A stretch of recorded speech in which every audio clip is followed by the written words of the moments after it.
சிவனின் நீலகண்டன் எனும் பெயரின் பின்னணி என்னவென்று தெரியுமா? ஒருமுறை பார்க்கடலில் அமிர்தம் இருப்பதை அறிந்த தேவர்கள் அதனை பெரும் வழிகளை பற்றி சிந்தித்தனர்.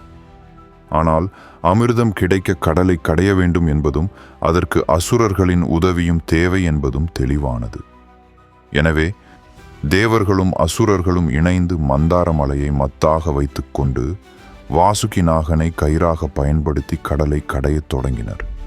கடலை கடைக்கும் போது கட்டமாக பல வகையான விலையுயர்ந்த பொருட்கள் வெளியேறின. காமதேனு, ஐராவதம், கல்பவருஷம் போன்றவை வெளிப்பட்டன. ஆனால் இந்த செயலின் போது ஒரு பயங்கரமான விஷமும் எழுந்தது. அது ஹாலாஹல விஷம் என்று அழைக்கப்பட்டது.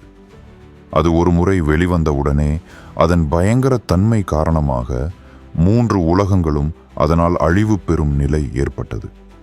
அந்த விஷம் எங்கும் பரவத் தொடங்கிய போது தேவர்கள் பதற்றமடைந்து சிவனிடம் உதவியை நாடினர். எப்போதும் உலக நன்மைக்காக நினைக்கும் சிவபெருமான் எவ்விதமான தயக்கமுமின்றி அந்த விஷத்தை எடுத்து விழுங்கினார்.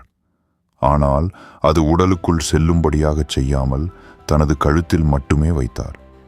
அந்த விஷம் பரமசிவனின் தொண்டையில் உறைந்ததால் அவர் கழுத்து நீல நிறமாக மாறியது.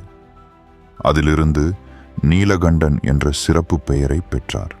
இந்த நிகழ்வால் சிவபெருமான் உலகத்தையே காத்தருளும் கருணாமூர்த்தி என்பதும் தன்னலமற்ற நற்குணங்களை உடையவர் என்பதும் மக்களால் உணரப்பட்டது.